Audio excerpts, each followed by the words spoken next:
এখানে আসার পর থেকে যে সমস্ত স্লোগান শুনতেছি, এটা আমরা এই আজীবনেই শুনে আসতেছি। আমাদেরকে নতুন নতুন স্লোগান আবিষ্কার করতে হবে। এখন মেধাভিত্তিক রাজনীতি, জ্ঞানভিত্তিক রাজনীতির কোনো বিকল্প নাই।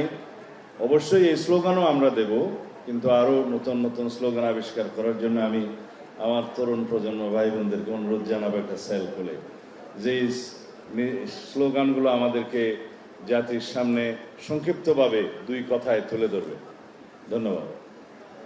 মাননীয় সভাপতি, আজকের অনুষ্ঠানের মাননীয় প্রধান আলোচক, মাননীয় প্রধান অতিথি এবং উপস্থিত সম্মানিত জাতীয় স্থায়ী কমিটির সদস্যবৃন্দ, নেতৃবৃন্দ, উপস্থিত ভাই ও বোনেরা, সাংবাদিকবৃন্দ, আসসালামু আলাইকুম। একটু আগে যে প্রামাণ্য চিত্র দেখলাম, এখান থেকেই শুরু করি। এটি আমাদের, যদি বলি গৌরবময় অতীত, তাহলে আমরা দুঃখ পাব।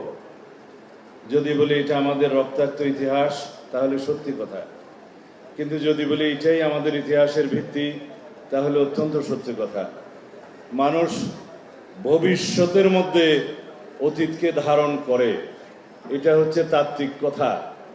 আমরা আমাদের রাজনীতির মধ্যে আমাদের এই অতীতকে ধারণ করি, কিন্তু আমরা ভবিষ্যৎ রাজনীতিতে যদি আমাদের গৌরবময় অতীতকে ধারণ করে ভবিষ্যতের জন্য বর্তমান অবস্থায় দাঁড়িয়ে যদি আমরা মেধাভিত্তিক এবং জ্ঞানভিত্তিক রাজনীতির ভিত্তি আমরা সৃষ্টি না করি, ধারণ না করি, তাহলে আমরা বহুদূর এগিয়ে যেতে পারবো না।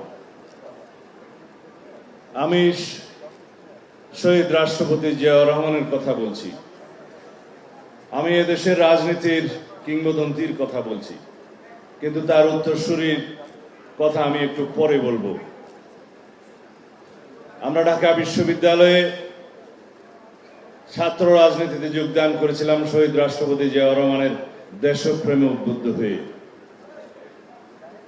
তার দেশপ্রেমের কাহিনী আমি বলার জন্য এখানে যথেষ্ট সময় নয়, অনেক বক্তাই বলেছেন, সারা জীবন সেই বক্তব্য আমরা শুনে যাব।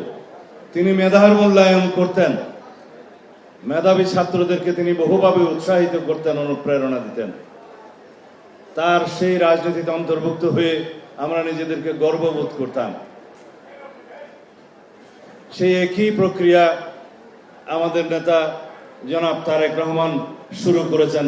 তারুণ্যের রাজনৈতিক ভাবনা এবং তারুণ্যের রাজনৈতিক অধিকার বাস্তবায়নের নামে যে সমস্ত কর্মসূচি বর্তমানে চলছে, চালু করেছে, তার মধ্য দিয়ে আমি কয়েকজনের বক্তব্য শুনছিলাম ঢাকায় যেটা অনুষ্ঠিত হয়েছে তার মধ্যে। তার প্রেক্ষিতে আমি বলতে চাই, ডক্টর জাহিদ একজন আলোচক ছিলেন, উনি বললেন, কে বলতে পারবেন পৃথিবীর একমাত্র একটা কোম্পানির নাম যেটি বন্ধ হয়ে গেলে পৃথিবী অচল হয়ে যাবে? কেউ একজন বললেন থাইওয়ান, কি যেন এটা সেমিকন্ডাক্টর ম্যানুফ্যাকচারিং কোম্পানি, এটা TSMC নামে পরিচিত। সত্যি কথা, পৃথিবীর প্রায় 70% বেশি সেমিকন্ডাক্টর সেই কোম্পানি উৎপাদন করে, অল্প কিছু শেয়ার আছে চায়না এবং অন্যান্য জায়গায়। পৃথিবী অচল হয়ে যাবে সত্যি, সেই জ্ঞান ভিত্তিক ম্যানুফ্যাকচারিং কোম্পানি যদি বন্ধ হয়ে যায়, প্রযুক্তি ভিত্তিক। সেই জমানায় আমরা এখন আছি, কিন্তু আমরা যদি এখনো সেই 70-এর দশকের 60-এর দশকের স্লোগান নির্ভর রাজনীতি করি, চলবে না। আমাদের সামনে অনেক বেশি কম্পিটিশন আছে, প্রতিদ্বন্দ্বিতা আছে। আমি গতকালকেই তো জনসভায় একটা শ্বেতপত্র প্রতিবেদনের উপরে 4টা কথা বলেছিলাম আওয়ামী লীগের দুর্নীতির বিষয়ে, যে আমরা সেই শ্বেতপত্র কি আমরা পড়েছি, আমরা তার কি এক্সিকিউটিভ সামারি পড়েছি? প্রত্যেককেই অনুরোধ করব, দেবপ্রিয় ভট্টাচার্যের নেতৃত্বে যে শ্বেতপত্র কমিটি হয়েছিল, প্রতিবেদন এই সরকারের কাছে জমা দিয়েছে, আপনারা প্রত্যেককেই সেটা পড়বেন। যদি আওয়ামী রাজনীতির দুর্নীতির ইতিহাস নিউট্রাল একটা রিপোর্টের উপর থেকে আপনারা বের করে বলতে পারেন, তাহলে জনগণ সেটা বিশ্বাস করবে। আমরা বলছি না। 30 লক্ষ কোটি টাকা যে পাচার হয়েছে, সেটা সেই শ্বেতপত্রতে আছে। 4 লক্ষ কোটি টাকার বেশি যে ব্যাংক ঋণ রেখে গিয়েছে, সেটা সেই শ্বেতপত্রতে বলেছে। সেই white paper on the state of the Bangladesh economy নামে যে রিপোর্ট, সেটা বেশি পৃষ্ঠা নয়, মাত্র 385 পৃষ্ঠা। আপনারা ইচ্ছা করলে পড়তে পারেন। আর যেটা ইউনাইটেড নেশনসের যে রিপোর্ট সেটা প্রকাশিত হয়েছে বাংলা এবং ইংরেজি দুটা, ওয়েবসাইটে গেলে পাবেন। ফ্যাক্ট ফাইন্ডিং কমিটির যে রিপোর্ট দিয়েছে on only July and August এই গণ অভ্যুত্থানের উপরে, আমরা কি সেটা পড়েছি? এটাই তো আমাদের রাজনীতির পাঠ্যপুস্তক হওয়া উচিত। কি কি হয়েছে এদেশের মানুষের উপরে, কিভাবে কিভাবে হয়েছে, কারা কারা জড়িত, কি কি বুলেট আমাদের এখানে ব্যবহৃত হয়েছে, লেথাল ওয়েপন সহ প্রায় শতকরা 66% বুলেট ব্যবহৃত হয়েছে, যেটা সামরিক বুলেট হিসেবে পরিচিত। এগুলো আপনারা পড়বেন, মাত্র 105 পৃষ্ঠা, বাংলাটা 128 পৃষ্ঠা। পড়ে নেবেন, ওয়েবসাইটে পাওয়া যায়। আমরা রাজনীতি করি এখনো ইমোশনাল কয়েকটা স্লোগান দিয়ে হবে না, আপনাদেরকে পড়তে হবে। আমরা তখন থেকে এই সমস্ত নার্সিং করতাম, আরো একজন বক্তার বক্তব্য তখন বলতে পারতাম, আমি এখন বলবো না, যাদেরকে আমরা তখন থেকে নার্সিং করেছি। মাননীয় প্রধানমন্ত্রী দেশনেত্রী বেগম খালেদা জিয়া সেই সমস্ত মেধাবীদেরকে অনুপ্রাণিত করতেন। আমরা তাদের বিতর্ক প্রতিযোগিতার জন্য অনুদান দিয়েছিলাম, তখন তারা সারা বিশ্বে চ্যাম্পিয়ন হয়ে এসছে। অবশ্য রাজনৈতিক মতাদর্শ এক একজন এক এক দিকে, কিন্তু তারা তো এই দেশের সন্তান, তাদেরকে মূল্যায়িত করতে হবে। আমি যদি এখন কথা বলি যে আমাদের ভবিষ্যৎ রাজনীতি কি হবে, অনেক বেশি সেমিনার নিয়ে কথা বলতে হবে, অনেক বেশি বৈঠক করে কথা বলতে হবে। যিনি আমাদের আগামী দিনের এদেশের গণতান্ত্রিক যাত্রার প্রধান নায়ক জনাব তারেক রহমান, এখন সেই সমস্ত কর্মসূচি অলরেডি প্রণয়ন করে ফেলেছেন প্রায়। এটাই হচ্ছে পরিকল্পনা। কিভাবে স্বাস্থ্য কার্ড দিবেন, কিভাবে একটা খাদ্যের জন্য রেশন কার্ড ভিত্তিক ফ্যামিলি কার্ড দিবেন, কিভাবে মেধাবীদের জন্য শিক্ষার ব্যবস্থা করবেন, কিভাবে কৃষকদেরকে আমরা এগিয়ে নিয়ে যাব, এই সমস্ত কর্মসূচি প্রণয়িত হয়েছে। কিন্তু সবকিছু নির্ভর করছে গণতান্ত্রিকভাবে যদি একটি নির্বাচিত সরকার আসে, সেই সরকারের নির্বাচিত সরকারের পরিকল্পনা মাফিক আমাদের একত্রিত হওয়ার ভিত্তিতে আমরা যা বলেছি, যদি একটি শক্তিশালী সাংবিধানিক কাঠামো দাঁড় হয়, যদি বাংলাদেশে গণতান্ত্রিক এবং সাংবিধানিক প্রতিষ্ঠানগুলো সত্যভিত্তির উপর দাঁড় হয়, যদি সেই প্রতিষ্ঠানগুলো রক্ষা কবচ হিসাবে কাজ করে গণতন্ত্রের, তাহলেই পরে আমরা সেই ভবিষ্যৎ বাংলাদেশ দেখতে পাবো। ইদানিং শুনছি আজকে নাকি একটা বক্তৃতা দিয়েছে আমাদের মাননীয় প্রধান উপদেষ্টা নিক্কেই ফোরামের আমন্ত্রণে বিদেশে গেলে। উনি অবশ্য দেশে কম কথা বলেন, বিদেশে গেলেই সাক্ষাৎকার দেন বেশি। তো ওইখানে উনি বলেছেন যে মাত্র একটি মাত্র দল ডিসেম্বরের মধ্যে নির্বাচন চেয়েছে। যদি ডিসেম্বরের মধ্যে নির্বাচন দিতে হয়, তার বক্তব্যই বলছি, আমি অনলাইনে পড়ে আসলাম, যদি ডিসেম্বরের ভিতরে নির্বাচন দিতে হয় তাহলে নাকি খুব তাড়াহুড়ো করে সংস্কার করতে হবে। এটা তার বক্তব্য। কিন্তু আমাদের কথা হলো চ্যারিটি বিগিনস এট হোম। আমরা বলেছি আপনি আপনার উপদেষ্টা পরিষদে সংস্কার করুন। আপনার উপদেষ্টা পরিষদ নিরপেক্ষ নয়। এখানে দুইজন ছাত্র উপদেষ্টা বসে আছে, তারা একটা দলের। আরেকজন উপদেষ্টা বসে আছে, বিদেশ ভ্রমণ করেছে 20 বছর, এখন বাংলাদেশকে উদ্ধার করতে এসেছেন। তার বিতর্কিত ভূমিকার কারণে বাংলাদেশে বিভিন্ন রাজনৈতিক দল এবং বিভিন্ন সংস্থার মধ্যে একটা দূরত্ব সৃষ্টি হয়েছে। তিনি তার কি পরিকল্পনা নিয়ে এসেছেন জানি না, আল্লাহ মালুম। আরো কয়েকজন ফেসিবাদের দূষর আপনার উপদেষ্টা মন্ডলীর মধ্যে আছে। সংস্কার করুন, নাম বলতে চাই না, বিব্রত হবেন।